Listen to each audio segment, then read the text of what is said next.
Sailburua, alkatea, Deusto eta Mondragon Unibertsitateko errektorak, agintariak, lagunok eta pantailaren atzean zaudetzitei. Arratsaldeon.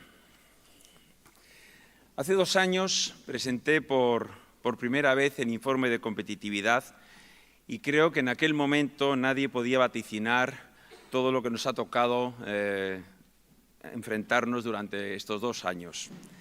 El COVID ha puesto en jaque la economía mundial, ha modificado la forma de relacionarnos, ha llevado al límite nuestro sistema de salud y ha acelerado todas las macrotendencias y las transiciones en la economía. Estamos actualmente en un contexto de incertidumbre en la velocidad de recuperación de los distintos sectores, incertidumbre por los precios energéticos y de las materias primas e incertidumbre por la fragilidad de las cadenas de suministro. Como ya vimos el año pasado, llegamos a la crisis en una muy buena situación en Euskadi y tenemos que salir de esta reforzados. Para ello tenemos que reforzar las bases de nuestra competitividad, pero alineando esta competitividad con los grandes retos sociales y con las transiciones que tenemos por delante. Tenemos que dar respuestas a corto plazo, pero también tenemos que darlas con una visión de la próxima generación. Y ante esta realidad, Orkestra presenta hoy, en nuestro 15 aniversario, una adaptación del marco de competitividad, para abordar los retos a los que se enfrenta nuestra sociedad y para lograr una competitividad al servicio del bienestar inclusiva y sostenible. Las relaciones entre las dimensiones económicas de la competitividad y el bienestar son cada vez más complejas. Y por ello nuestro marco trata de ponerlas al mismo nivel. Sin desarrollo económico no podremos tener bienestar social y sin bienestar social no podremos tener un desarrollo económico sostenible. En breve daré paso a la presentación del informe de competitividad del 2021 del País Vasco, donde hemos aplicado por primera vez este marco de competitividad territorial en el que hemos estado trabajando en los últimos meses. María José Aranguren, nuestra directora, James Wilson y Susana Franco, los coordinadores del estudio, nos van a presentar el nuevo marco, nos van a detallar cómo está actualmente Euskadi, tanto en competitividad como en bienestar, y nos van a proponer las claves sobre las palancas en las que debemos de incidir para continuar construyendo un territorio resiliente y sostenible. A continuación, Andrés Rodríguez Pose, catedrático de Geografía Económica en la London School of Economics y miembro del Consejo Asesor Internacional de Orkestra, nos va a hablar de los retos a los que se enfrenta Europa y Euskadi para impulsar la innovación y abordar las transiciones. Y finalmente cerraremos el acto con una mesa de diálogo que estará moderada por María José Aranguren con la participación de Arantxa Tapia, consejera de Desarrollo Económico, Sostenibilidad y Medio Ambiente, y por el propio Andrés Rodríguez Pose. Este año hemos tenido una gran asistencia, tenemos creo que unas 240 personas presenciales y tenemos casi 300 personas que van a asistir al acto de forma telemática. Y por ello veréis proyectados un código QR en la pantalla para que podáis escanearlo y enviar vuestras preguntas para esa mesa de diálogo que vamos a tener. Me gustaría finalmente agradecer y poner en valor el excelente trabajo y compromiso de todas las personas que forman parte y colaboran con Orkestra, así como de todas aquellas instituciones patrocinadoras sin cuyo apoyo no sería posible que Orkestra sea una realidad ni un referente internacional en competitividad inclusiva. Espero que nuestros análisis y que este informe en concreto sirvan para orientar las actuaciones para lograr una Euskadi más competitiva, más inclusiva y más sostenible. Cedo la palabra a María José Aranguren, que es la directora general de Orkestra. Eskerrik asko guztioi.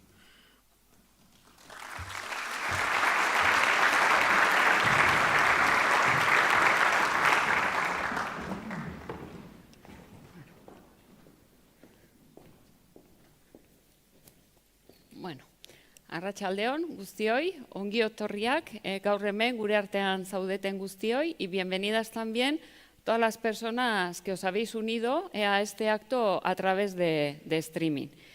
Gure misioa ikerketaren bidez Euskal Autonomia Erkidegoko pertsonen ongizatea garatzeko lehiakortasuna sustatzea da.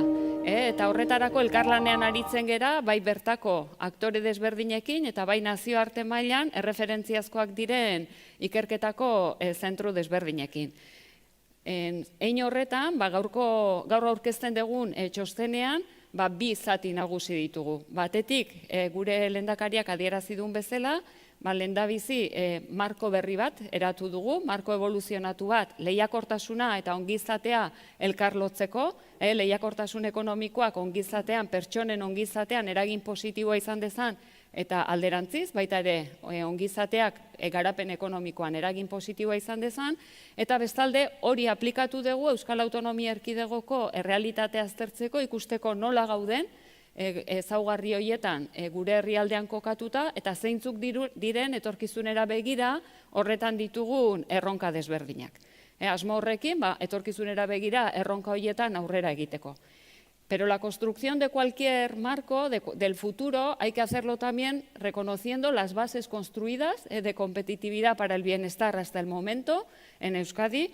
El País Vasco, de forma continuada en el tiempo, ha ido desarrollando una estrategia de competitividad muy basada en la inclusividad también, con una base muy importante industrial y tecnológica y con unos modos de hacer en los que hemos intentado también trabajar todas las formas de colaboración público-privadas. Si nos centramos ya más en el desarrollo que ha habido en la última década, desde el 2008, podríamos destacar que la estrategia de desarrollo del País Vasco se caracteriza sobre todo, entre otras, por cinco pasos o 5 rasgos que hemos tenido en la estrategia de desarrollo de los últimos años, ¿no? Uno sería el impulso de una estrategia de especialización inteligente, basada en 3 grandes prioridades y 4 nichos de oportunidad, que tiene ahora su continuación y un desarrollo ligado a las transiciones en el nuevo PCETI 2030. Tenemos, por otro lado, la reordenación de la Red Vasca de Ciencia, Tecnología e Innovación para ligarlo, acercarlo más a la demanda y al mercado, con la creación también del BRTA y empezando a hacer trabajos y esfuerzos de monitorización y evaluación de las diferentes políticas en el ámbito de la evaluación.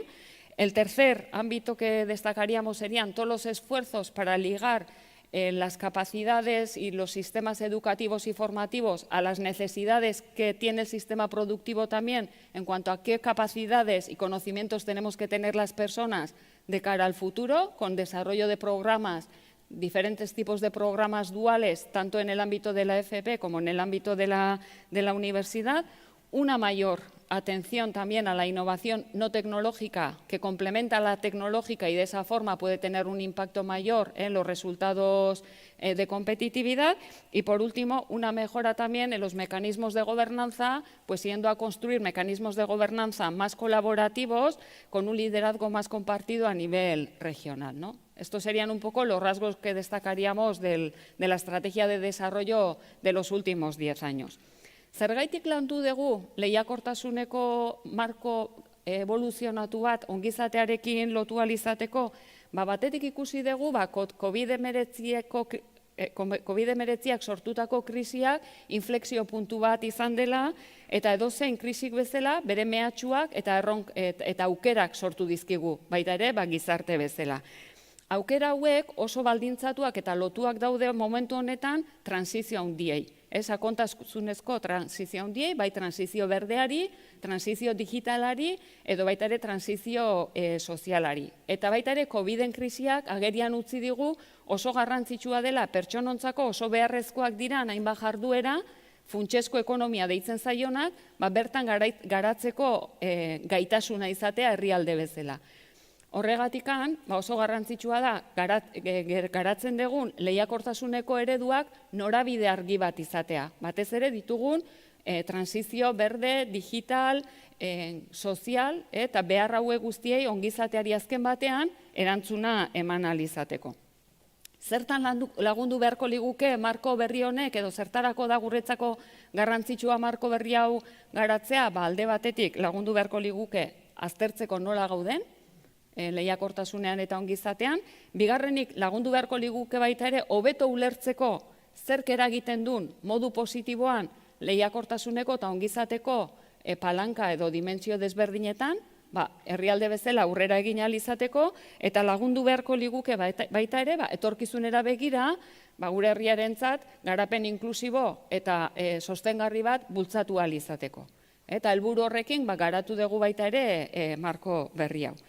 A continuación vamos a proyectar un vídeo para que de forma breve podáis ver las características principales y los elementos que tiene este nuevo marco, y después Susana Franco, investigadora senior de orquestra, y James Wilson, director de investigación, que han sido los coordinadores del informe y que han trabajado con un equipo de investigación para poder desarrollar el informe, nos van a presentar las principales conclusiones del informe de hoy. Entonces, os dejo ahora con el vídeo para luego escuchar las conclusiones del informe.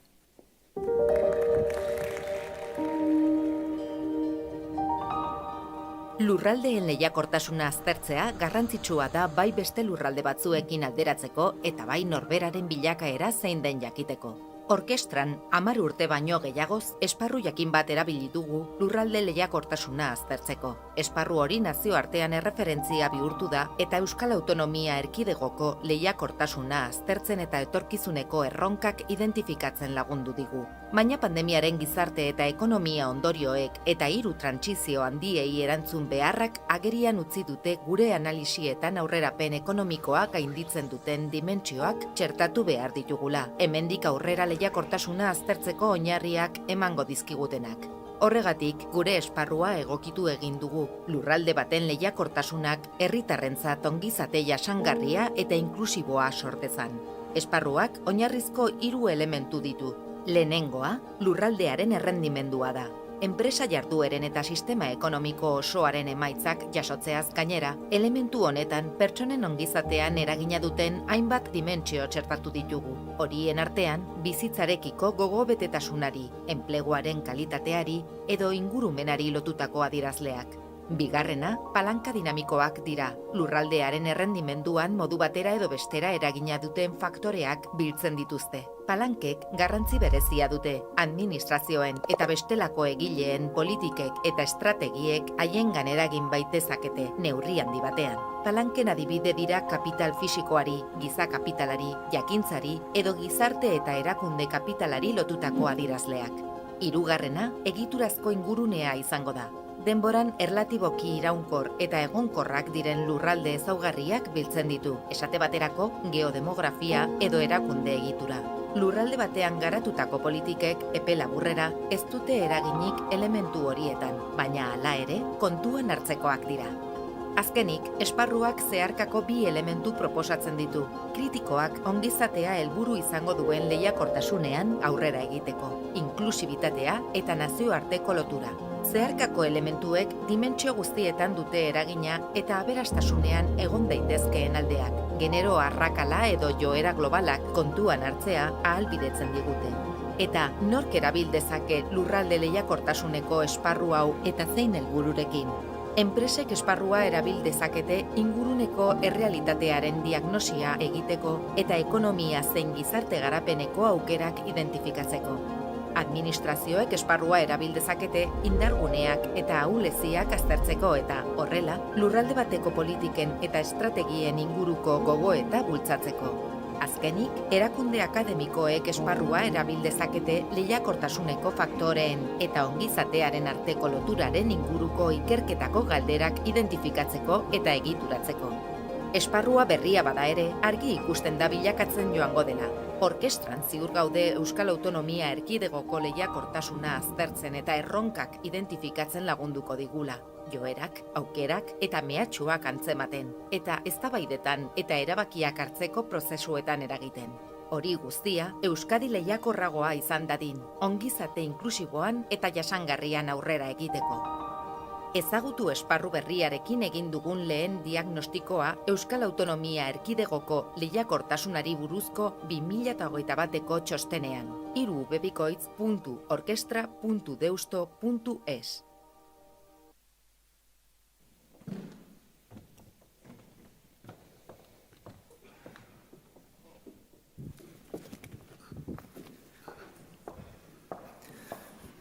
Arratsalde on guztioi. Como se ha visto en el vídeo que acaba de proyeccionar, para el informe de competitividad del País Vasco de este año, hemos introducido un nuevo marco para analizar la competitividad territorial. Un marco que, sobre todo, pone mucho más énfasis en el eje de bienestar, con la idea de que no queremos entender la competitividad per se, la competitividad económica per se. Queremos entender la competitividad económica para su impacto en el bienestar de todas las personas que viven en nuestro territorio. Y en este sentido, el marco pone en el centro estas dimensiones de competitividad e intenta vincularlos con las dimensiones más tradicionales de competitividad económica que solemos analizar en el día en día de orquestra. También identifica o reconoce la importancia de la estructura contextual o el contexto estructural de un territorio, que nuestro territorio es diferente a cualquier otro, entonces tenemos que tener esto en cuenta en nuestro análisis. Esta es la parte naranja del marco. Y identifica una serie de palancas dinámicas donde podemos hacer acciones, donde podemos cambiar nuestras acciones, tanto políticas como estrategias empresariales o universidades, para tener un impacto en esta parte de resultados en azul.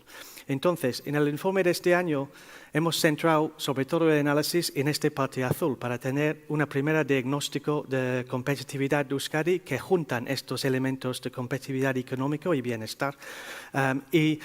Bueno, vamos a empezar contando un poco estos resultados. Y pues Susana tiene algunas buenas noticias. Sí, así es, porque hemos analizado 7 dimensiones del bienestar y lo que podemos concluir del diagnóstico es que en la mayor parte de ellas sale una imagen bastante positiva. La primera dimensión que analizamos es una dimensión holística de satisfacción de la vida, de la ciudadanía, que se mide a través de un indicador subjetivo y que nos indica que nos encontramos por encima de la media europea y que además en el año 2020, a pesar de la pandemia, incluso aumentó ligeramente con respecto a años anteriores. Luego se analizan otra serie de dimensiones, como los que tienen que ver con la vida material, y también hay uno de los indicadores que se analizan, el de la renta mediana, que sería la renta de la que dispone el ciudadano o ciudadana media del país, también se encuentra por encima de la media europea en el País Vasco y está muy cercana a la alemana en paridad de poder adquisitivo. Otro de los elementos que analizamos es el que tiene que ver con la salud y ahí también lo que se observa es que antes de la pandemia partíamos de una buena situación en la que nuestra esperanza de vida era superior a la media europea, también el estado de salud autopercibido de la población, porque la esperanza de vida tiene como un alcance de más largo plazo, también era superior a la media. Pero es verdad que la pandemia ha afectado a la salud globalmente y la esperanza de vida se vio reducida un año. Otro aspecto que se analiza es el de la vida social, un aspecto que también es importante para nuestro bienestar y que es difícil de medir, pero uno de los indicadores que analizamos es el que tiene que ver con la confianza entre las personas. Y un aspecto positivo que destacamos en el informe es que ese indicador se encuentra por encima de la media europea y además ha estado creciendo en los últimos años. Los cambios en nuestro territorio han contribuido a que ahora confiemos más unos en otros, unas personas en otras personas, algo que, como veremos más adelante cuando hablemos de las palancas de competitividad, también es importante para poder crear alianzas, para cooperar unos con otros, de manera que podamos hacer proyectos más innovadores. Otro de los elementos que queremos destacar es el que tiene que ver con el aprendizaje. Ahí lo que observamos es que se ha ido reduciendo la brecha que existía con respecto a otros territorios en cuanto a la población que tiene una educación, un nivel educativo bajo. Eso se ha ido reduciendo poco a poco con los años y sobre todo destacamos que el indicador de aprendizaje a lo largo de la vida, de aprendizaje permanente, está por encima de la media europea y también de la media alemana, con lo cual este es un indicador que nos ayuda a ver que somos una población que tiene interés en seguir formándose, algo que va a ser muy importante en un mundo cada vez más cambiante, que tiene que ver con nuestro propio bienestar, pero con también crear las capacidades que van a ser necesarias para afrontar las transiciones. Sin embargo, también hay algunos retos que se observan en estas dimensiones que nos va a introducir James. Sí, es como la visión que hemos visto de aquí, de estos 5 dimensiones, es una clara capacidad que tenemos en Euskadi para generar bienestar. El foto es muy positivo, pero como siempre hay algunos elementos un poco más débiles, es donde tenemos que poner el enfoque. Y una de nuestras labores con este análisis de competitividad es intentar identificar estos puntos y apoyar a las soluciones. Entonces, identificamos en el informe 3 áreas de bienestar donde tenemos más reto, más camino para ir mejorando. El primero de ellos se refleja la importancia de que nuestra competitividad es sostenible medioambientalmente, la sostenibilidad medioambiental. Eso no es un reto único de Euskadi, por nada, es un reto global. Y estamos en las sombras del Congreso del COP en Glasgow hace un par de semanas. Es algo que estamos pensando pues todos los territorios del mundo en estos momentos. Pero sí es algo que identificamos por nuestra propia estructura industrial, que tenemos un reto especial. Y en los últimos años, aunque las emisiones, por ejemplo, en gases invernaderos sí han bajado ligeramente, no han bajado de la forma que han bajado en algunos otros territorios de referencia. Entonces, ahí identificamos que tenemos un reto de hacer esta transición verde de una forma ordenada en los siguientes años. Luego, hay un reto que también creo que estamos muy conscientes en esta sala del empleo, que es un reto que llevamos muchos años hablando en los informes de competitividad, y la buena noticia es que el tasa de desempleo sigue bajando. Los últimos 2 años ha sido bajo de 10% por la primera vez y sigue bajo por 10%, pero aún así es más alto que en otras partes de Europa. Entonces sí tenemos un reto de seguir con este camino de buscando formas de bajar este nivel de desempleo, sobre todo entre los colectivos jóvenes de la sociedad, donde es más alta. Y por último, hay unas dimensiones relacionadas con el eje transversal de inclusión que se mencionó claramente en el vídeo.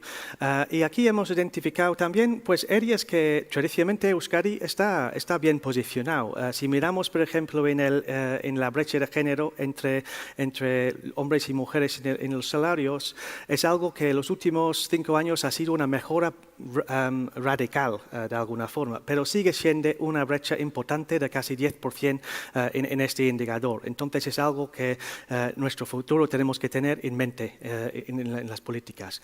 Y por otro lado, el indicador de desigualdad de ingresos, que es algo que donde estamos también muy bien posicionados con respecto a otras regiones europeas y otros países, es algo que también se ha notado en los últimos 2 años, ha aumentado ligeramente. Esto creo que es algo no drásticamente mala noticia, porque estamos muy bien posicionados aún, pero sí es importante tener en mente de que si estamos en un momento en que empiezan a aumentar esta desigualdad, pues nuestra estrategia, como ha comentado Marijo al principio, ha sido basada en una competitividad, en solidaridad, inclusivo. Entonces es muy importante tener este indicador en mente también cuando estamos pensando en las estrategias del futuro. Y el bienestar no se construye de la nada. Tener un bienestar hoy y poder tener un bienestar en el futuro depende de los resultados económicos, empresariales que se producen en el territorio. En ese sentido, la parte de abajo del bloque azul de resultados se concentra en estos indicadores de desempeño económico y empresarial. A nivel del desempeño de la economía en su conjunto, ya no es novedad, porque lo venimos comentando en los distintos informes de competitividad, el País Vasco está por encima de la media europea y de muchas regiones europeas en cuanto a PIB per cápita. Pero también es cierto que la pandemia nos ha afectado de manera quizá más drástica que en otros lugares, y esa brecha, esa mejora con respecto a la media, se ha reducido en el último año. Esto también ha tenido, en cierto modo, un impacto en la productividad por hora trabajada, que seguimos estando por encima de la media europea y de la media española, pero como ya venía sucediendo, estamos todavía lejos de los niveles alemanes o de los niveles de las regiones que consideramos de referencia, que en el informe especificamos que son Baden-Württemberg y Alta Austria por sus altos niveles de bienestar y también de desempeño económico y de competitividad. Otro aspecto que consideramos en las dimensiones económicas y empresariales tiene que ver con los resultados empresariales en sí. Lo que se ha visto es que la pandemia ha tenido un impacto en la rentabilidad empresarial, que ha caído, y también tiene un impacto en los costes laborales unitarios, lo que nos cuesta producir cada unidad de producto. Esta es la primera vez en varios años en el que el coste laboral unitario en la manufactura se sitúa por encima de la media europea, algo que nos hace ser menos competitivos.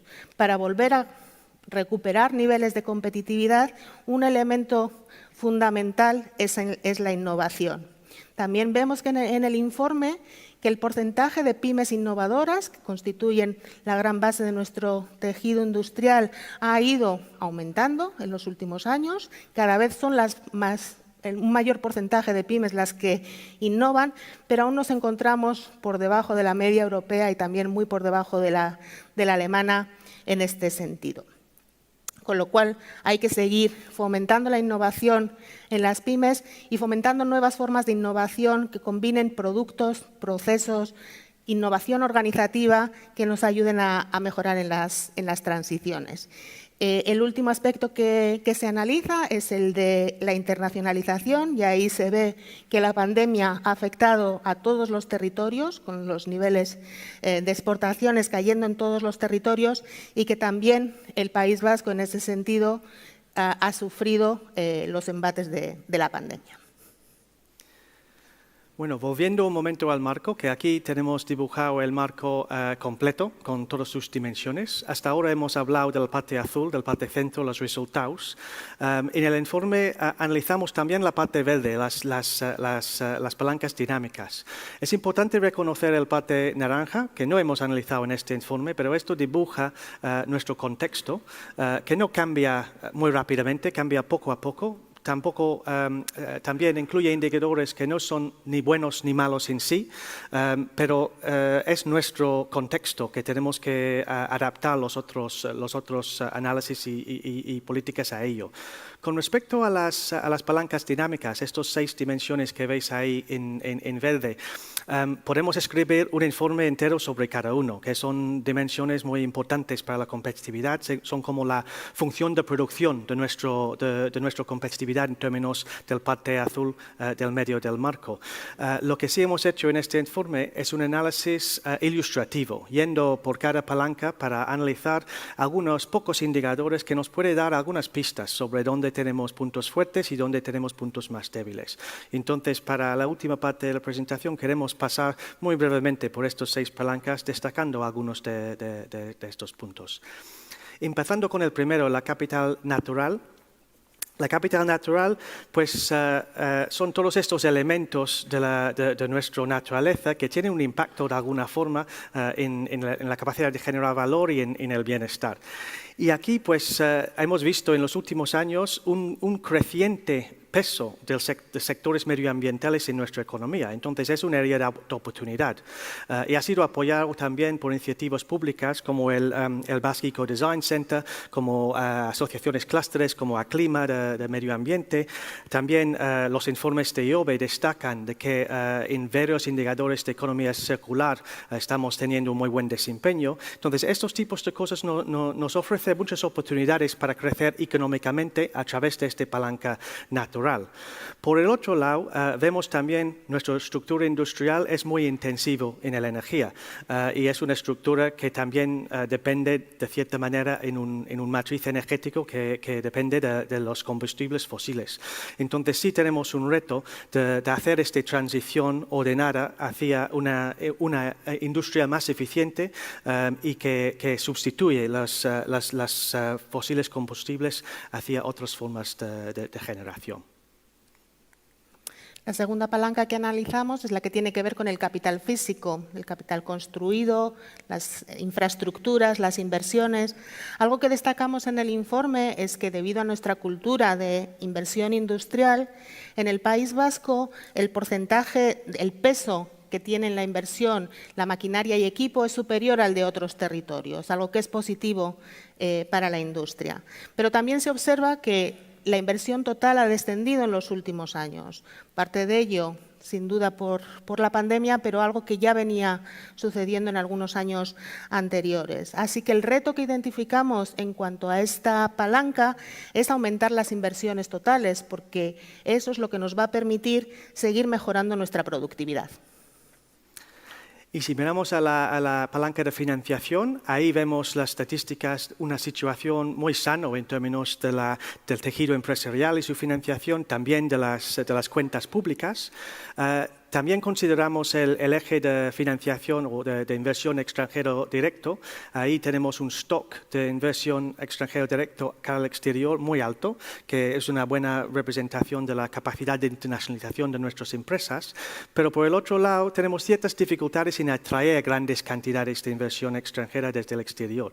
Esto en sí no es necesariamente una debilidad, porque hay que ver un poco cómo queremos orientar esta inversión. Y el argumento aquí es que en el futuro, cuando necesitamos inversiones para abordar las transiciones verde, digital, etcétera, tenemos que complementar la inversión interior que tenemos con cierta inversión exterior que está alineado con nuestros objetivos, que está alineado con las transiciones que queremos abordar y con nuestros objetivos de alcanzar altos niveles de bienestar. En el ámbito del conocimiento, el punto fuerte que identificamos, o uno de los puntos fuertes que identificamos en el informe, son las mejoras que se han producido en la transición digital. Esto es algo que se analiza de manera más profunda en el informe DESI, que quizá algunos ya conozcáis, y si queréis conocer más detalles podéis leer el informe que Orquestra publica todos los años, pero también se observa una debilidad en esta palanca, y es la que tiene que ver, o una de ellas, con el gasto en I+D. El gasto en I+D en el País Vasco está por debajo del 2%, por debajo de la media europea, y ahí vemos, también identificamos que se tiene que producir no solo un mayor gasto, porque no es más gasto por gastar más, sino un gasto que nos ayude a mejorar esa innovación y sobre todo que se enfoque también, como venimos comentando, a esas transiciones, porque sin innovación no vamos a ser capaces de hacer frente a las transiciones. Y con respecto al quinto palanca de capital humano, analizamos distintas dimensiones. El capital humano al final pues tiene que ver con el empleo, la participación en el mercado laboral, tiene que ver con la salud de las personas que estamos trabajando, tiene que ver también con la formación y la educación. Y vemos en este eje, pues en términos de la educación o aprendizaje a lo largo de la vida, una visión muy positiva, también varias otras dimensiones de educación. En salud también los indicadores son muy positivos. En Euskadi tenemos más médicos per persona en la población que casi cualquier otra región que hemos analizado. Lo que sí, en línea con lo que hemos comentado antes de desempleo, lo que sí tenemos un reto es en subir la tasa de empleo, particularmente entre los jóvenes, y también la tasa de participación. Y así, pues el reto es seguir creando empleo de calidad para estas personas y también seguir adaptando nuestras capacidades a los retos del futuro para que nuestro sistema de capacidades es capaz de adaptar y anticipar lo que viene en el futuro. Finalmente, la sexta palanca que se analiza en el informe es la de capital social e institucional. Unos elementos que son particularmente complicados de medir. Un indicador que utilizamos en el informe para medirlo es el de porcentaje de empresas que colaboran unas con otras. Y en ese sentido cabe destacar que en el País Vasco ese porcentaje es mayor que en otros territorios. Como ya había comentado anteriormente, cuando hablaba de la confianza general entre las personas, también es un elemento positivo. También destacamos en el informe que el índice de calidad institucional en el País Vasco, cuando se compara con otras regiones europeas, está por encima de la media europea, pero hay algunos elementos, como por ejemplo la confianza en el sistema legal nacional, es más bajo que en otros territorios. Y esto es algo que, aunque no se pueda incidir en ello desde el propio territorio, sí que puede afectar a nuestra competitividad. El reto que planteamos y lo que proponemos en el informe es que lo que hay que aprovechar son las fortalezas que tenemos, en especial ese alto porcentaje de empresas que cooperan para lanzar nuevos proyectos de innovación que aúnen los esfuerzos de colaboración entre actores diferentes que tienen capacidades diferentes y que nos pueden ayudar a crear productos, servicios y proyectos en general innovadores orientados nuevamente a las transiciones.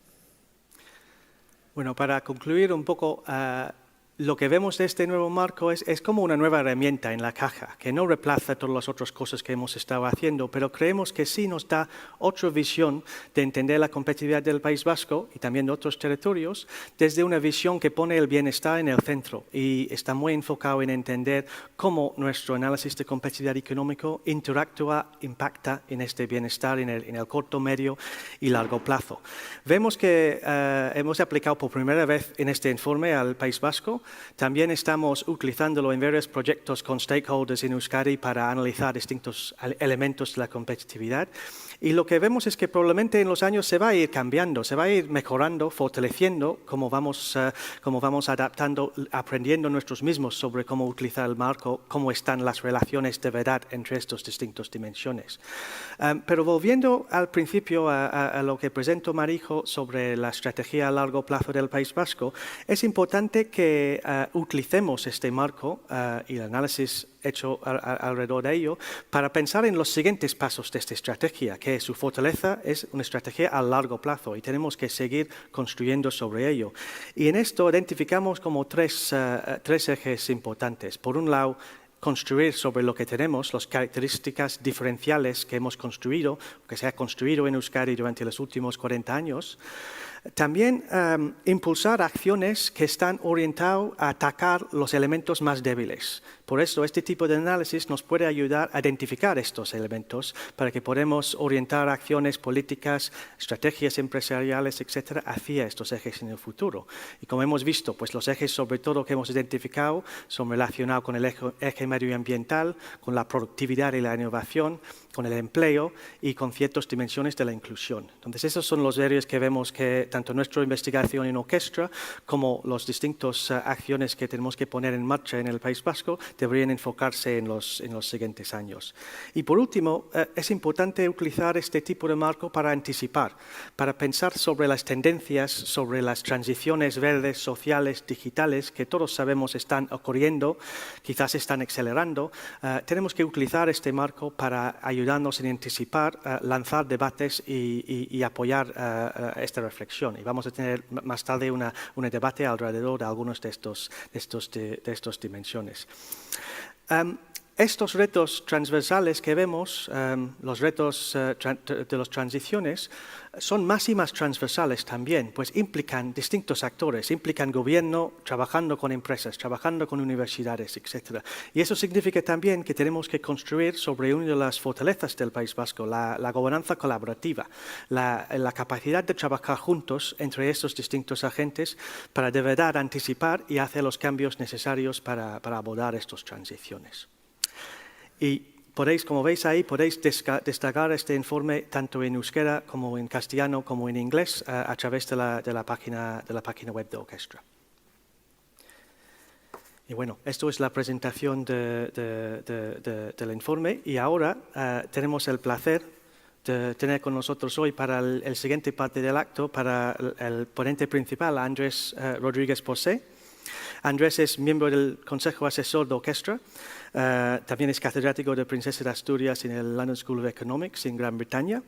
Andrés tiene un muy largo recorrido de investigación puntera en los temas precisamente que analizamos en Orquestra, temas relacionados con las políticas públicas, con la innovación, con las instituciones.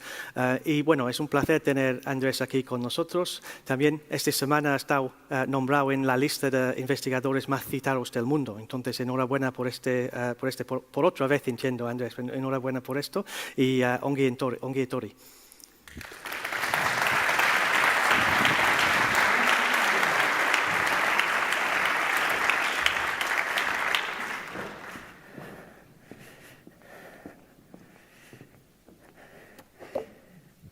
Bueno, pues me voy a dejar.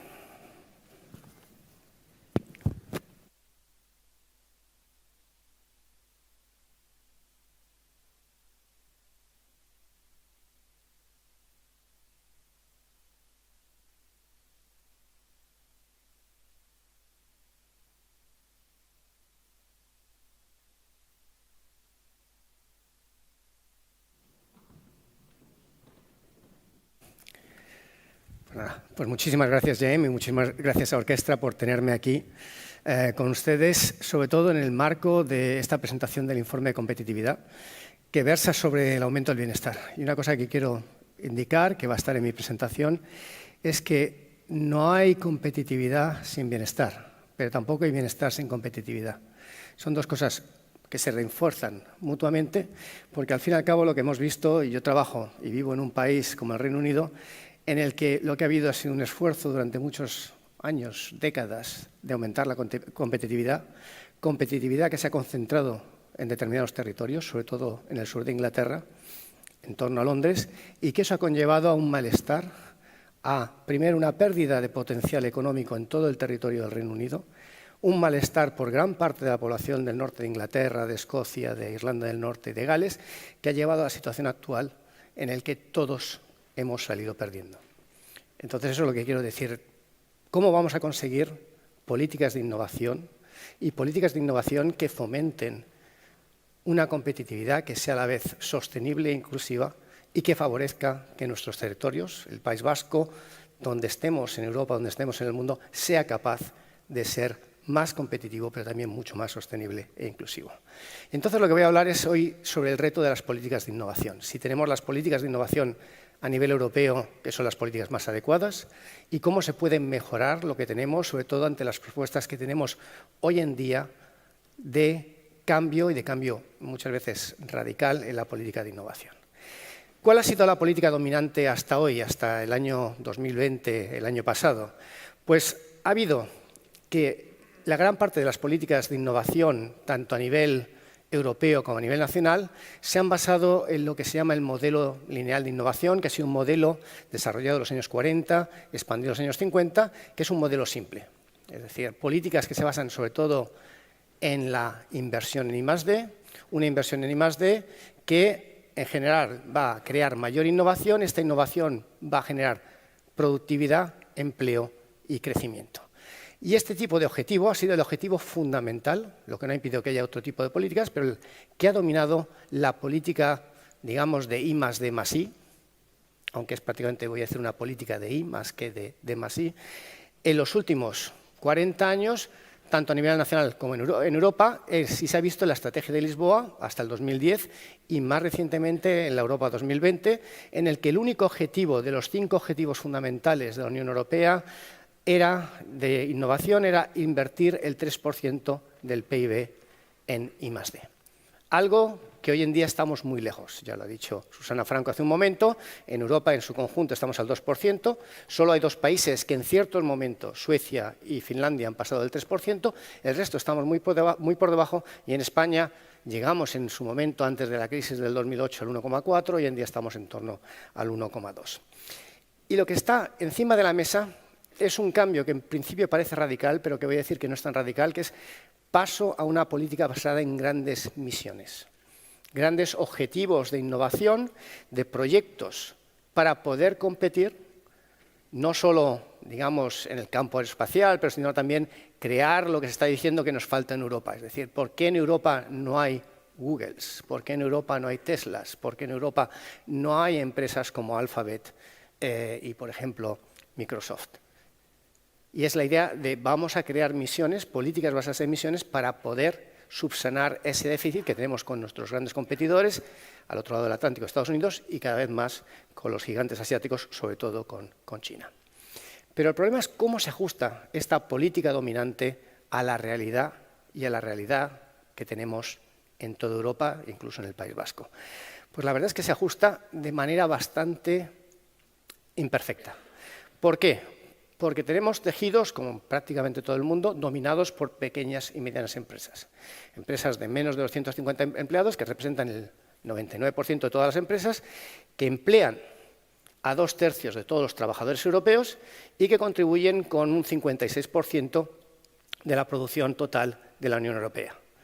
Pero muchas de estas empresas, para innovar, y muchas de ellas son muy innovadoras, no dependen en gran medida, aunque algunas lo hacen, de la I+D, sino que intentan fomentar innovación basada en procesos e innovación en la gestión, que complementan los déficits de I+D mediante la presencia de fuentes externas de innovación, van allí donde se genera el conocimiento, en los centros de investigación, en las universidades, en otras empresas dentro del mismo sector o en sectores relacionados. Y después, también que la I+D, sobre todo en los sectores de tecnología media y baja, está prácticamente ausente en este tipo de empresas, así que innovan de otra manera y de otra manera muy distinta. Y por lo tanto, existe este desajuste, un desajuste entre una política de innovación dominante que busca fundamentalmente solo la I+D y la mayoría del tejido productivo, sobre todo la mayoría del tejido productivo en regiones, no iba a decir periféricas, sino semiperiféricas y muchas veces centrales. Porque al fin y al cabo lo que vamos a ver es que muchas de las políticas llevan a una concentración de la inversión en I+D en muy escasos territorios dentro de la Unión Europea. Especialmente teniendo en cuenta que los contextos en los que se operan estas empresas son muy distintos. La realidad del País Vasco es muy distinta a la que tiene, por ejemplo, la Comunidad Valenciana o la que tiene Extremadura, y a su vez es muy distinta a las regiones de referencia, que pueden ser la Alta Austria o, en este caso, Baden-Württemberg. Y después tenemos el problema que las políticas de conseguir todos el 3% de I+D, o a nivel europeo el 3% de inversión en I+D, o buscar grandes misiones, no son aespaciales. Años, décadas de invertir en este tipo de políticas ha llevado a que la inversión en I+D se concentre cada vez más espacialmente.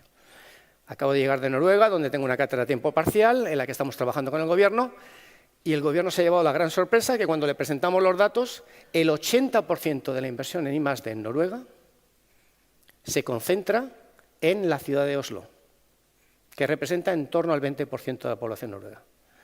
Pero no hace falta irse a Noruega tan lejos. Si ponemos los mismos análisis y los aplicamos al caso español, resulta que 3/4 de la inversión en I+D se concentran, sobre todo en Madrid, en menor medida en Barcelona, que en su conjunto, las dos aglomeraciones, representan aproximadamente también 1/4 de la población española.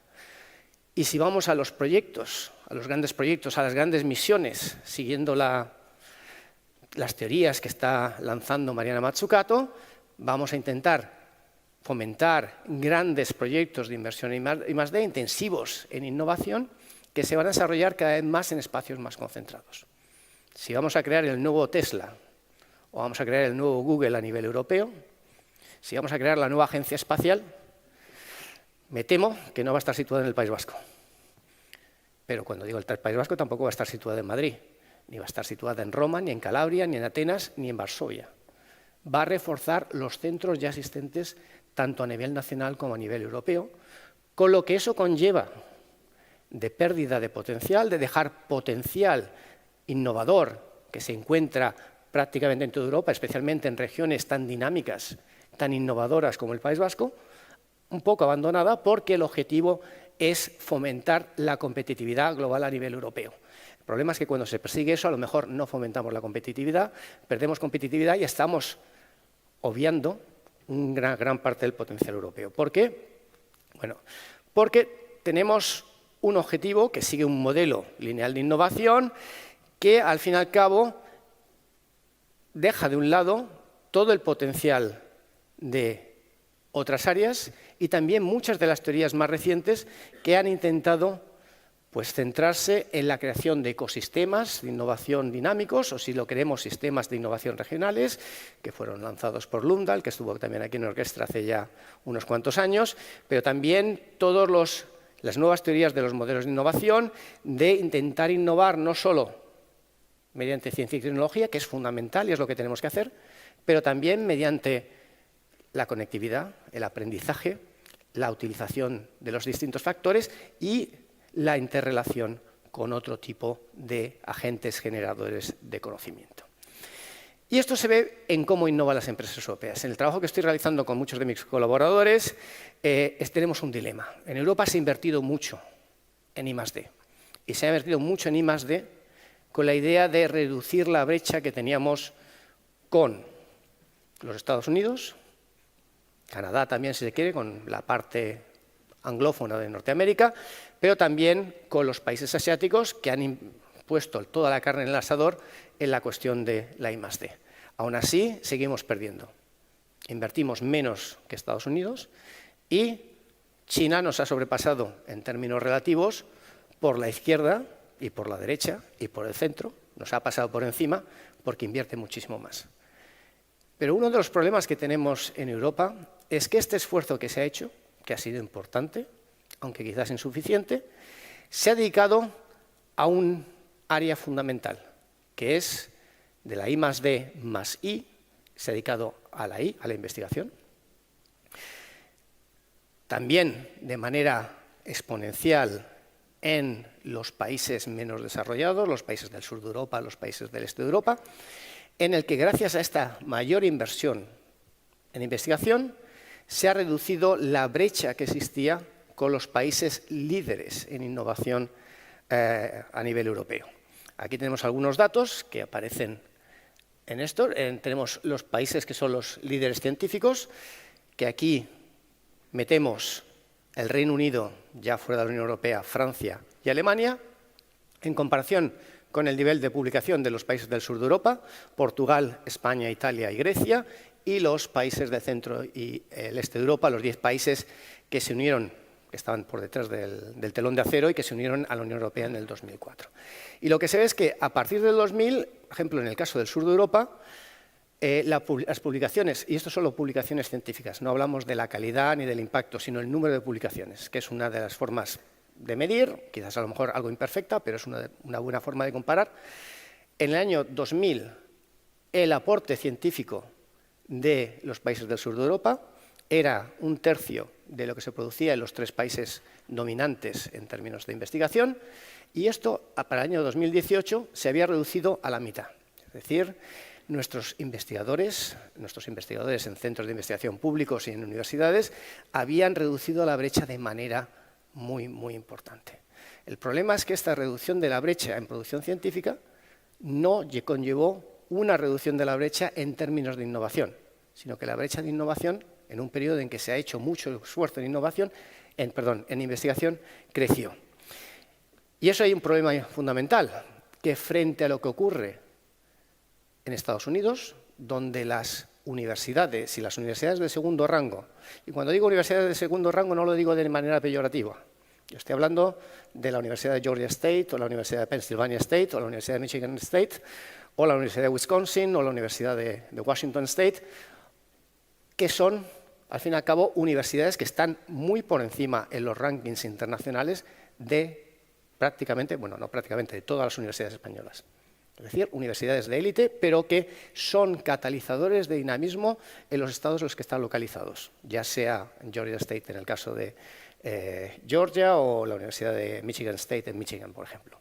En cambio, en Europa, y sobre todo en los países del sur de Europa, tenemos una gran barrera en que la conexión entre los centros de generación del conocimiento y la innovación que se hace a pie de empresa es mucho menos fluida de lo que ocurre en otras partes del mundo, no solo ya en Estados Unidos, sino también en el caso asiático.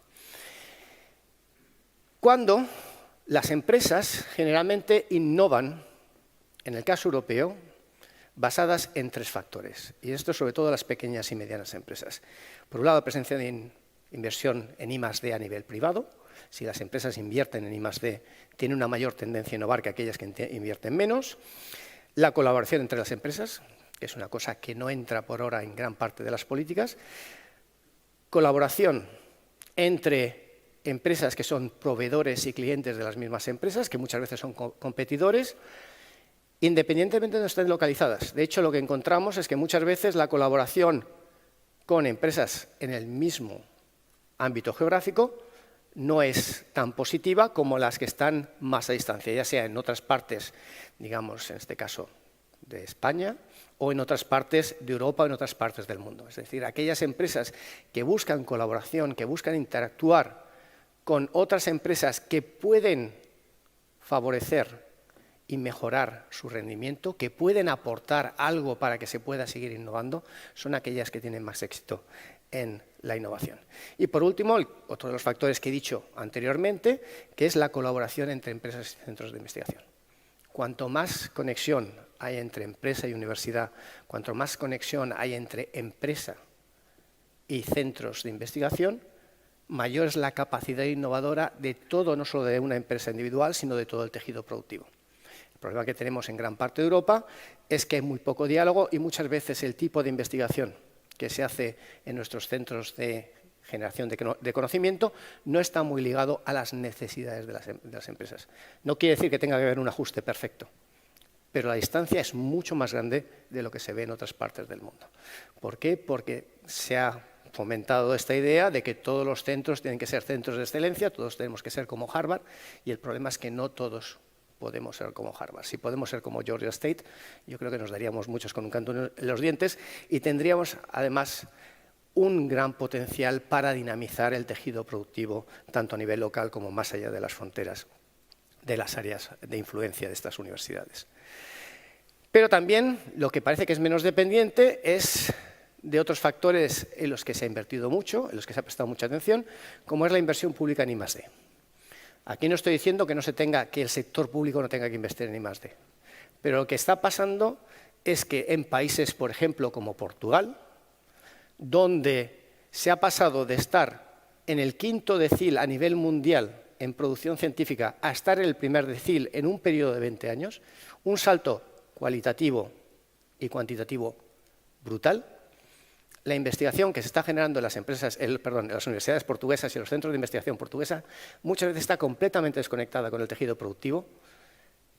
Esto no favorece el diálogo y hace que muchos de los científicos portugueses de mayor prestigio no encuentren interlocutores a nivel local y acaben emigrando a universidades, centros de investigación e incluso, en los campos que lo permiten, los campos científicos, a empresas que están no ya localizadas en Lisboa o en Oporto, sino muchas veces fuera de las fronteras portuguesas, ya sea en Alemania o en Estados Unidos.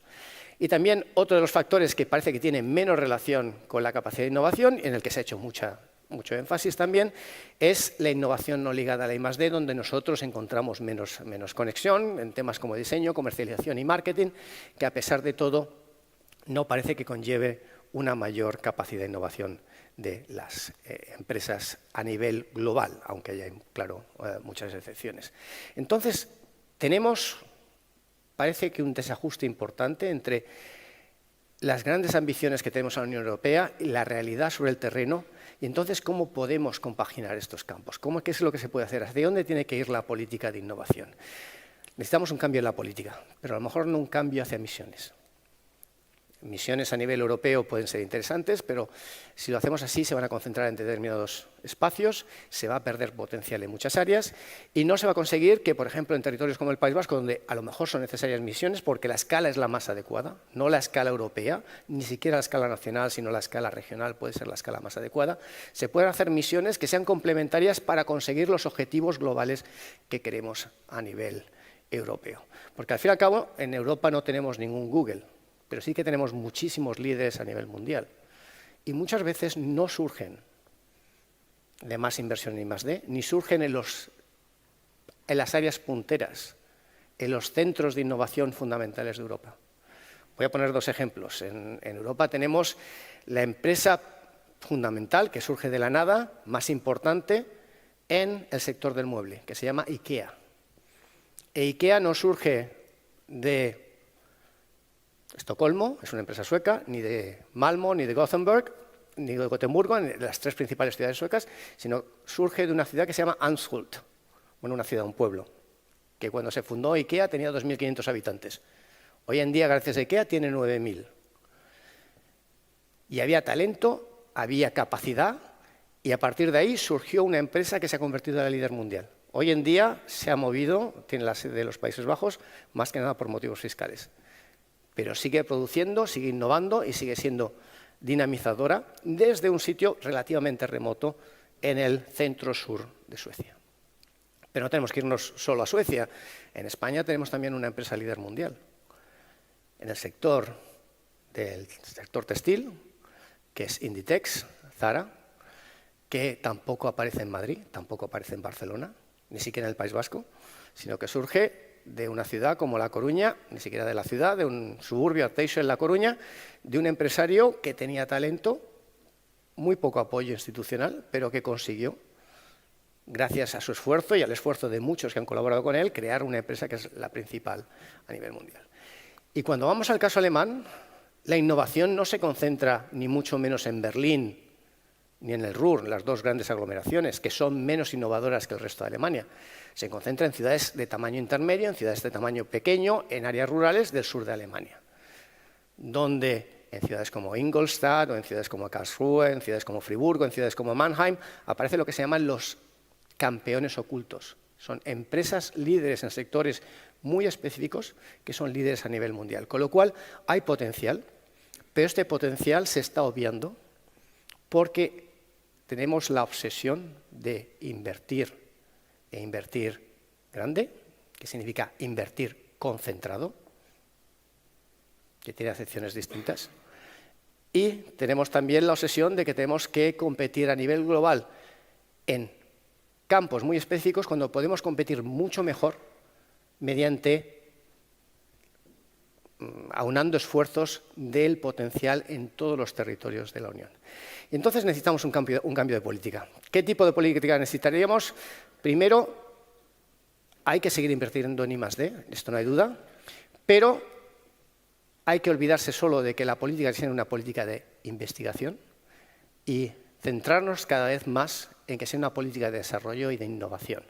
Es decir, complementar la búsqueda de excelencia investigadora con mucho más énfasis del que se ha hecho hasta ahora en la innovación y la difusión y la asimilación de la innovación que se está haciendo en todos los espacios de la Unión Europea. Poner, sobre todo, la innovación en el centro de las estrategias, digamos, de cambio de las regiones menos desarrolladas, porque lo vamos a decir de manera clara, no todas las universidades pueden ser Harvard, ni todos los centros de investigación van a ser el CNR o van a ser los centros que están ligados, por ejemplo, a Caltech o a MIT. Pero sí que pueden ser centros que sean muy innovadores, que generen conocimiento, pero que esté mucho más ligado a las necesidades para generar más empleo, más bienestar y más competitividad a nivel del ecosistema en el que se sitúan. Promover, sobre todo, en este campo, la creación de redes a nivel paneuropeo y nacional, e internacional. Porque lo que sabemos es que esta conectividad, esta colaboración, esta búsqueda de redes, esta búsqueda de quién es el que me puede ayudar, es la que está generando gran dinamismo, sobre todo en las pequeñas y medianas empresas, que muchas veces no tienen la capacidad para hacer la I+D internamente. Pero esto no tiene que ser solo para investigadores o para universitarios, que ya está muy desarrollada. Tiene que ser en muchos otros campos. Para empresas, para favorecer la movilidad de las empresas, no solo a ferias, sino también estancias en empresas innovadoras para aprender lo que se está haciendo allí. Para funcionarios públicos, para mejorar la capacidad de la administración y favorecer el dinamismo y limitar todas las barreras que hay en todo el sistema de apoyo a la innovación. E incluso, ¿por qué no?, para nuestras personas que toman decisiones, para nuestros políticos. Porque, si me permiten un poco una especie de broma, lo que estamos haciendo es que estamos mandando muchas veces a personas a aprender en los momentos equivocados de la vida. No estoy diciendo que no tengamos que mandar a los universitarios, pero si nosotros mandamos a un joven o una joven de 20 años a Alemania y le gusta más Alemania, acaba por no volver. Si mandamos a un empresario, a un trabajador que pueda intentar aprender y después traer esa innovación a su empresa para que pueda mejorar, con familia, con 35 años, esa persona va a estar 3 meses, va a aprender como un loco o va a aprender como una loca y va a volver y va a cambiar todo. Pero de eso hacemos todavía muy poco.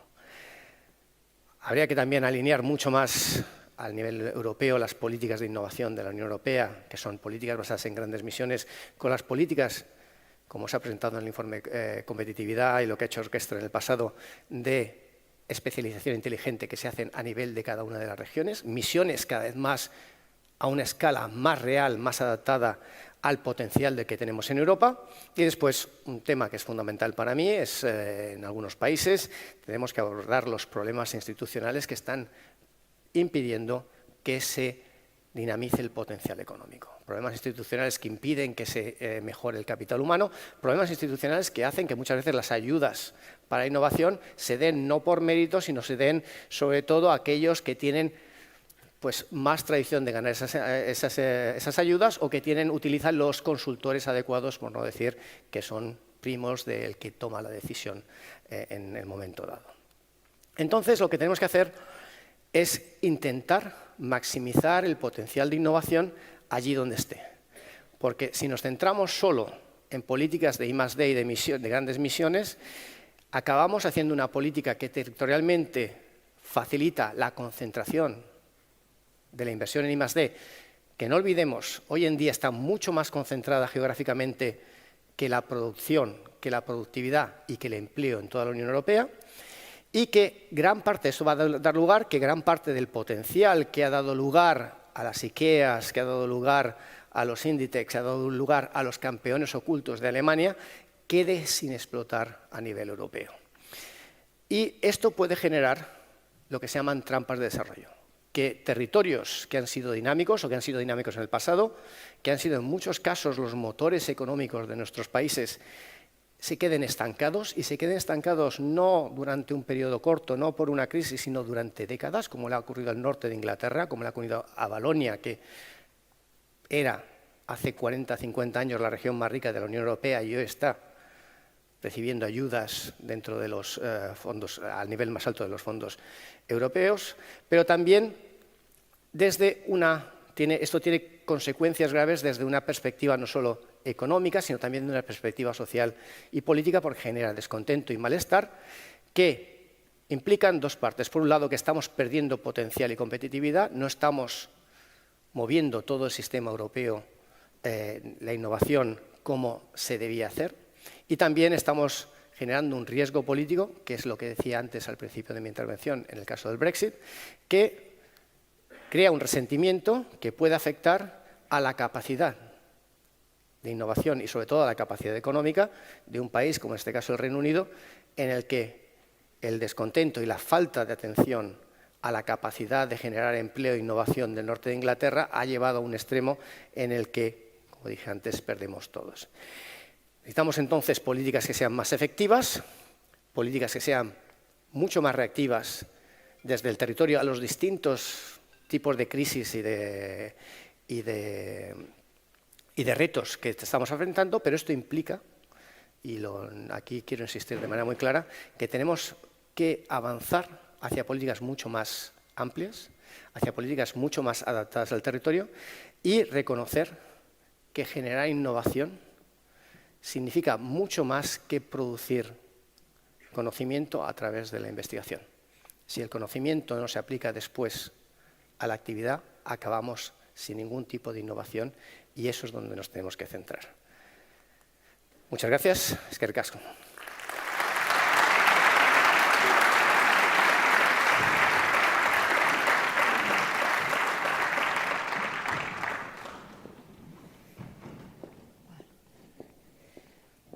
Bueno,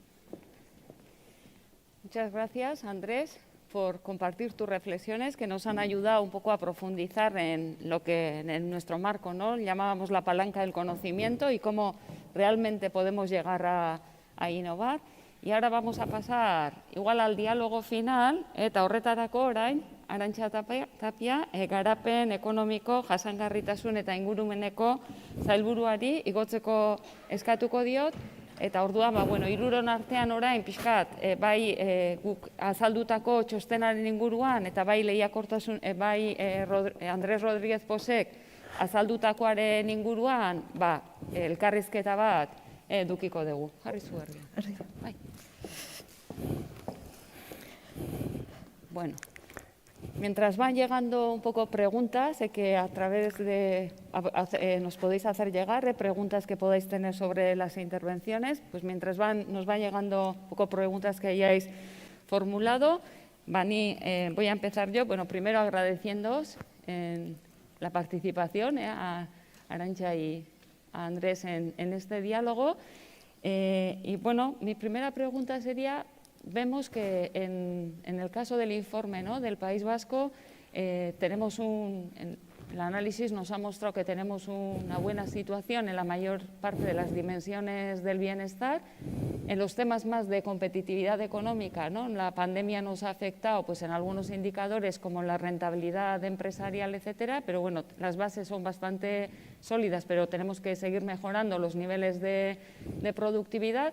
Pero sí hay, ¿no?, regiones como el País Vasco donde hay una combinación de buenos resultados de bienestar y buenos resultados de competitividad económica, ¿no? Pero que es también un reto hacerlo sostenible a medio y largo plazo, ¿no? Consejera, ¿cuáles serían un poco los retos que tenemos igual para ti en el País Vasco para seguir manteniendo este equilibrio de competitividad y bienestar a largo plazo?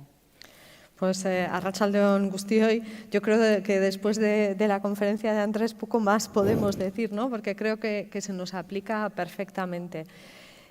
Nos encontramos, después del análisis que habéis hecho con este nuevo modelo de competitividad, en una situación que, como decíais, no hay bienestar sin una competitividad económica y un desarrollo económico, y el desarrollo económico ayuda al mismo tiempo al bienestar, ¿no? Son dos caras de la misma moneda que siempre hemos visto así en Euskadi, pero a mí sí me preocupa por la responsabilidad que tengo precisamente algunos de los aspectos que habéis mencionado en cuanto a pérdida, vamos a decir, de rentabilidad en un determinado momento, que está absolutamente asociado, en nuestro caso, desde luego creo en Euskadi, a temas de innovación y a cómo podemos aplicar todos los avances que se están produciendo, ¿no?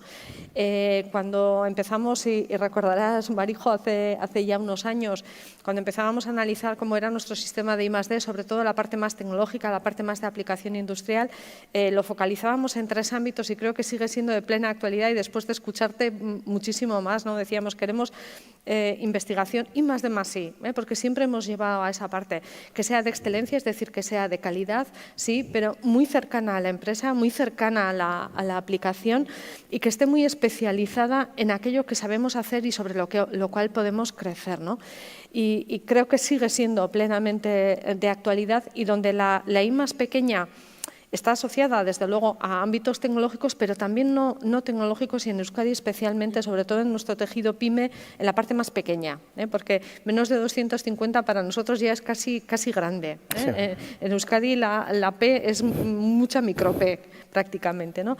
Y ahí tenemos capacidades, creo, de mejora en cuanto a innovaciones asociadas a modelos organizativos, a participación de personas en la toma de decisiones, a mucha más transparencia, a sistemas de marketing, a cómo implicamos a todas las personas que vamos a atraer a nuestro sistema productivo, a que esos jóvenes que estamos enviando al extranjero, porque los enviamos, sean de Erasmus o sean con cualquier otro tipo de beca, o se quieran quedar o quieran volver, y creo que eso pasa por escucharles muy atentamente, saber qué están buscando, y que esa innovación tenga además ese tipo de componente un poquito distinto que también requerimos, ¿no? Pero desde luego a mí me preocupa el poder absorber todo el conocimiento que pueda haber en nuestro tejido productivo, que, insisto, no es ni mediano, es más pequeño todavía, y la capacidad de poderlo absorber es muy compleja. Por tanto, yo creo que ahí el reto principal en Euskadi pasa por ese punto.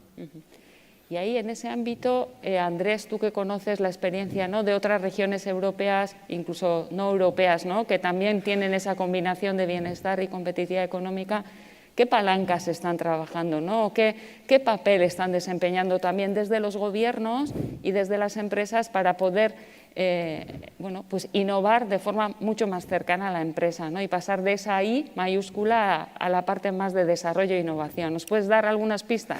Bueno, en todos los sitios, y como ha dicho Arantxa, la importancia es sobre todo intentar absorber conocimiento. Y esto es una cuestión que está muy ligada al capital humano. De hecho, el énfasis que se ha hecho en gran parte de los países ha sido en investigar más. Y eso nunca es malo. El problema es esa investigación después cómo se absorbe las empresas. Y un caso muy interesante es el caso noruego. En el caso noruego, donde hicieron políticas muy de innovación más basadas en I+D, aunque invierten solo 1,5% de su Producto Interior Bruto en I+D, también hicieron muchas políticas de desarrollo de clústeres. Cuando se hacen las evaluaciones de cuál ha sido la política que ha dado un lugar a un mayor nivel de innovación en las empresas, ha sido la política de movilidad de los noruegos para estudiar y también para moverse después a ferias más adelante. Y esto ha conseguido que muchos de estos trabajadores, de personas que han salido fuera, que han visto, que han conocido el mundo, cuando vuelven después a Noruega, tienen las conexiones necesarias, tienen la capacidad, tienen la apertura de miras necesarias para buscar y solucionar los problemas en sus empresas donde trabajan, ya sea dentro de Noruega, ya sea en otras partes del mundo, pero también ha fomentado que tengan las oportunidades de salir fuera para ver qué es lo que se está cociendo, cuáles son las empresas, cuáles son los sectores, cuáles son los actores que están generando nuevas innovaciones que pueden aplicar a sus empresas, aprender de ellos y después llevarlos a Noruega y hacer que un país que invierte la mitad en términos relativos en I+D que su vecino Suecia sea tan innovador a nivel real de las empresas.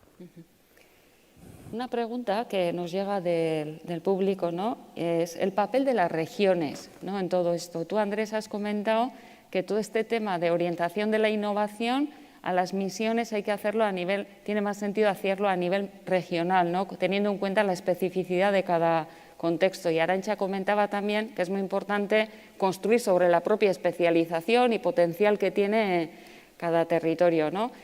¿Cómo veis el papel, igual ambos, ¿no?, el papel que tenemos que desempeñar desde las regiones en Europa también para todo este avance de innovación en Europa? ¿Cuál debería ser el papel de las regiones y cómo podemos reforzar este papel? Bueno, desde mi punto de vista es una cuestión obvia. La investigación y la excelencia en investigación está más concentrada en Europa que en cualquier otro factor que miremos. Entonces, si vamos a grandes misiones, yo al fin y al cabo trabajo en una de estas regiones, aunque ahora estamos fuera de la Unión Europea, pero que es Londres, la gran inversión que se va a hacer va a ser en los centros de élite que están localizados en torno a Londres, en torno a Oxford y a Cambridge, en torno a París, en torno al sur de Alemania y en Suiza, en muchos casos. Los demás vamos a perder o van a perder. Y esto conlleva la idea que es, si generamos un nuevo Google en Europa o si generamos un nuevo Facebook, luego se va a generar mayor bienestar, mayor productividad que se va a difundir. Pero lo que tenemos es que una empresa como Facebook, que hoy es la sexta en el mundo en capitalización, tenía hasta hace muy poco 45.000 empleados, prácticamente todos concentrados en la bahía de San Francisco. Si hacemos lo mismo en Europa, un potencial como puede ser el potencial del País Vasco o de cualquier región intermedia dinámica hoy en día, se va a perder. Entonces, buscar misiones a nivel de toda Europa lo que va es a influir en la polarización que tenemos hoy en día en detrimento de, por un lado, la competitividad de toda Europa y también del bienestar de todos los ciudadanos europeos, porque se va a generar menos empleo. Entonces, el papel de las regiones aquí es fundamental. Es decir, ir a Bruselas y decir, oiga usted, que si vamos a hacer 4 misiones básicas que son intensivas en capital y conocimiento, se va a encontrar dentro de nada con un problema de generación de empleo, con un problema de competitividad global y con un problema de productividad que no va a poder solucionar. Y que en una región como el País Vasco o cualquier región europea hay muchísimo potencial y que a lo mejor tenemos que tener objetivos compartidos, pero que las misiones específicas se tienen que hacer a nivel mucho más local y, como dije antes, no ya nacional, que es demasiado grande, sino generalmente regional, en el que se puedan ver cuáles son, construyendo sobre lo que existe, las palancas necesarias que se deben tocar para conseguir los objetivos que primero van a generar a nivel local este empleo y productividad, esta innovación, y después para contribuir a que toda Europa obtenga los objetivos globales que se ha planteado.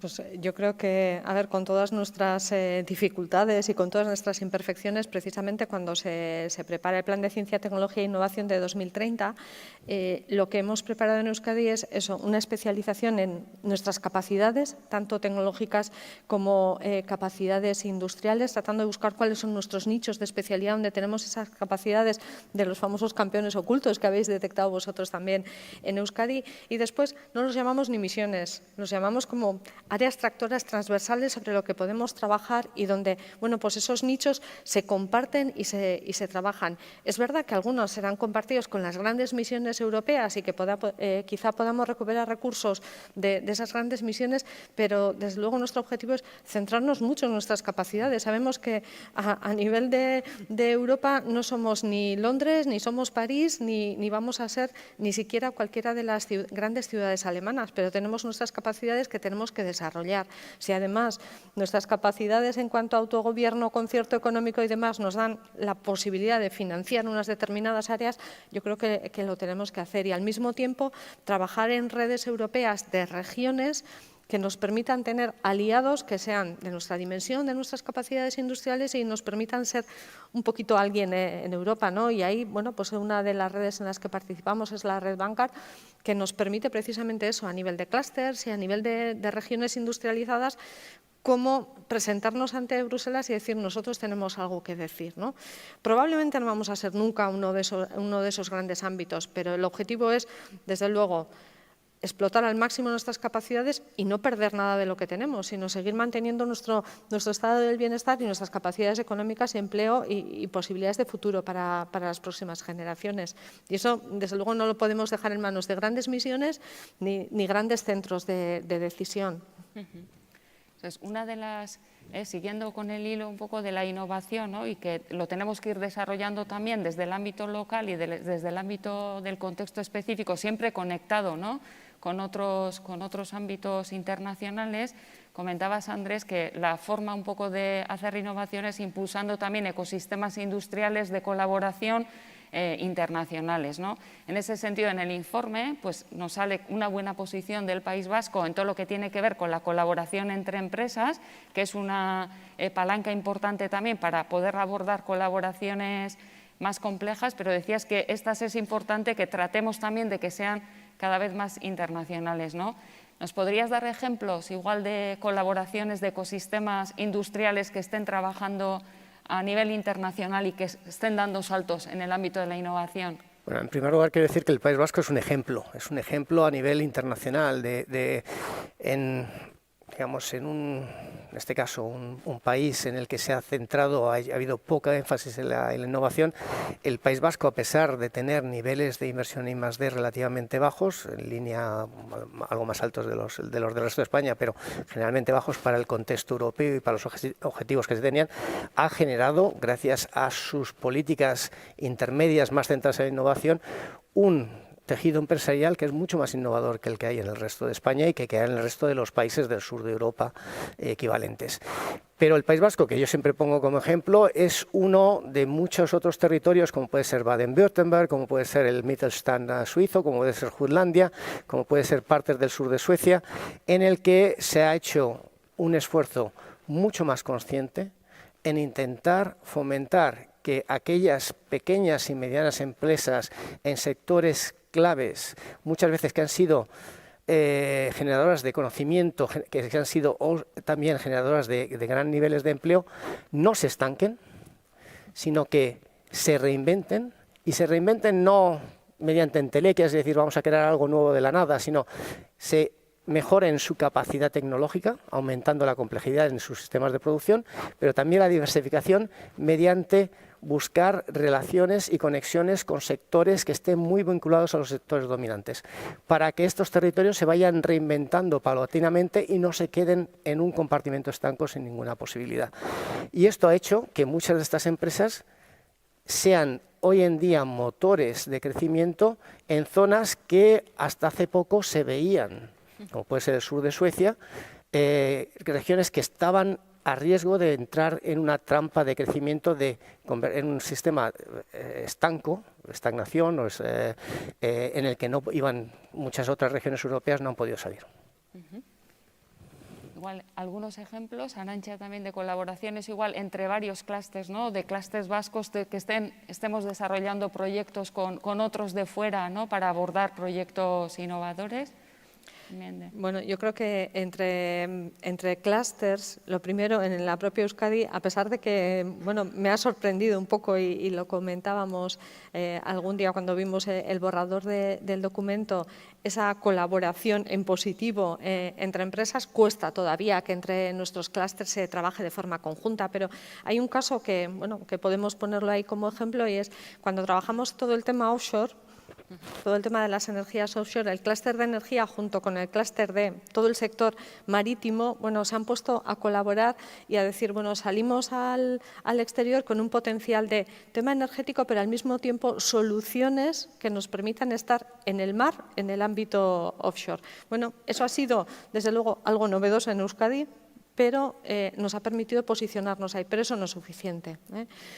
Todo lo que se está trabajando en la red Vanguard con un montón de, bueno, pues de regiones como nosotros, creo que puede ser un ámbito importante donde se trabaja no en cualquier área, sino en aquellas áreas donde Euskadi puede tener algo que aportar. Y en este momento también hemos empezado a trabajar con todos los clústeres de Euskadi en los objetivos de sostenibilidad y en buscar todo lo que son emisiones de CO2 netas cero para el año 2050, bueno, pues con el World Economic Forum y distintas regiones en las que ya tenemos acuerdos de colaboración. Bueno, son unos primeros aproximaciones, quizá desde Euskadi esa internacionalización ha sido más empresarial, más de exportación, pero la colaboración a nivel de empresas con otras empresas en otras regiones pues no ha sido tan intensa y tenemos que profundizar en ese camino. Son ejemplos que todavía son muy incipientes, pero que tenemos que hacer ese camino sin ningún lugar a dudas y siendo muy conscientes de para qué lo queremos hacer además. Una de las preguntas que nos llega también del público habla de cómo podemos superar un poco ese desajuste, ¿no?, entre las necesidades más del mercado que pueden estar viviendo las empresas, ¿no?, y todo el sistema igual de I+D. Ese desajuste, ¿cuáles pueden ser un poco las barreras? ¿Qué se podría hacer para ese mayor acercamiento y hacer que realmente acabemos innovando, generando empleo y generando actividad económica? Yo creo mucho en los incentivos. En los incentivos. Y uno de los problemas que tenemos en un sistema como el sistema de generación del conocimiento español, tanto en los centros de investigación pública como en las universidades, es que la colaboración con empresas no solo no está bien vista, sino que además resta. La persona que dedica parte de su tiempo a intentar solucionar problemas de empresas, primero no se le da ningún incentivo en términos de sueldo y se le considera mal porque pierde oportunidades a la hora de conseguir promociones que están basadas sobre todo solo en las publicaciones. Esto no ocurre en Dinamarca, esto no ocurre en Suecia, esto ocurre de manera mucho más matizada en países como Alemania, en el que muchas universidades tienen carácter técnico, muchos centros de investigación y tienen acuerdos de colaboración con empresas. Hay muchas veces que los investigadores son investigadores a tiempo parcial, dedican el 70% de su tiempo a la universidad y el 30% a colaborar con algún instituto de investigación o con alguna empresa. Si salimos de estos sistemas rígidos, si ponemos sistemas que favorezcan el que los investigadores, los generadores de conocimiento tengan mayor conexión con aquellos que tienen que aplicar ese conocimiento y aplicando este conocimiento generan empleo y generan productividad, acabaremos con un sistema que es mucho más flexible, que se retroalimenta y que beneficia a la universidad, a los centros de investigación como generadores de conocimiento y conocimiento mucho más aplicado y beneficia a las empresas como generadoras de empleo y generadoras también de ideas para generar conocimiento. El problema es que hoy en día ese sistema no solo no existe, sino que se han puesto desde hace mucho tiempo todas las trabas para que exista. No, a ver, la relación yo creo que entre precisamente ese tejido productivo que puede ser además muy pequeño, y me voy a centrar sobre todo en la parte más pequeña, ¿no?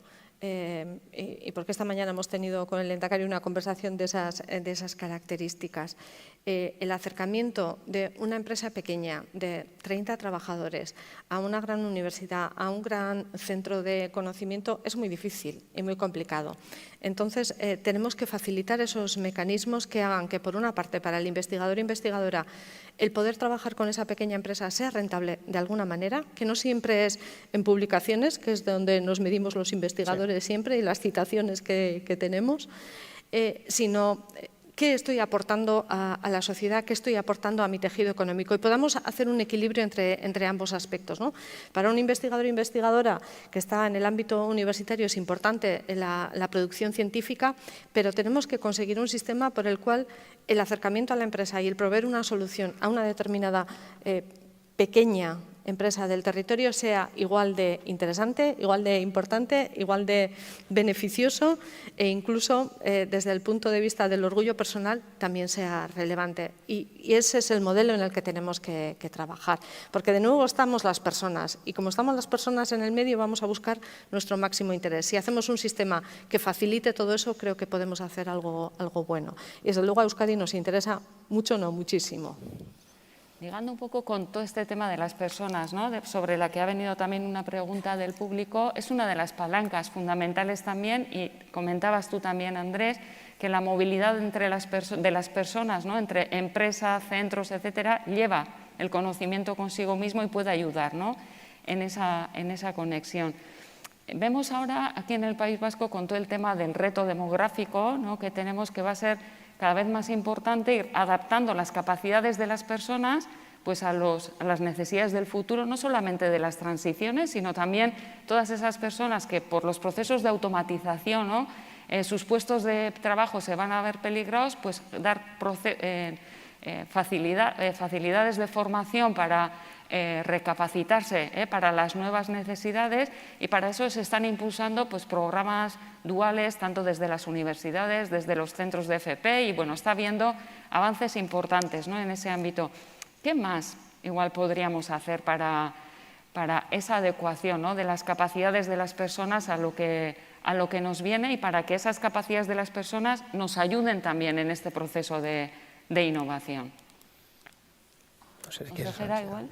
No sé, yo creo que uno de los retos que tenemos aquí en Euskadi, desde luego, es, está muy bien, la formación dual nos está funcionando muy bien, en este momento desde la universidad también se está entrando ahí, pero creo que no es suficiente. Y tenemos una situación en la que el desempleo se está reduciendo, pero todavía es elevadísimo, lo estabais comentando en los datos que tenemos, está por debajo del 10%, pero es muy importante, estamos en un 9 y pico, deberíamos bajarlo a mucho menos de la mitad, ojalá llegáramos al tercio. Y al mismo tiempo tenemos necesidades, que bueno, en cualquiera de los análisis que se realiza por los clústeres, que se realiza por parte de cualquiera de las empresas, de todo el empresariado en general, dicen tenemos unas necesidades con unas determinadas características de formación y al mismo tiempo tenemos desempleados. ¿Cómo conseguimos casar esos dos ámbitos? ¿Cómo hacemos un sistema de pasarela rápida que nos facilite toda esa situación? Y de nuevo vuelvo a lo mismo que he comentado previamente. Tenemos muchísimas personas jóvenes en este momento que están en formación profesional en las universidades que van a ir o que deberían ir a nuestro tejido productivo. ¿Qué están buscando esas personas? ¿Cómo las tenemos que atraer? ¿Cómo tenemos que hacer un sistema atractivo que les ilusione, que les implique y que haga que nuestras empresas sean cada vez más competitivas? No solo ajustarnos a las necesidades, sino responder también a esas inquietudes que tienen, que quizás son muy distintas a las que teníamos nosotros cuando empezamos a trabajar, y que tenemos que saber entenderlas.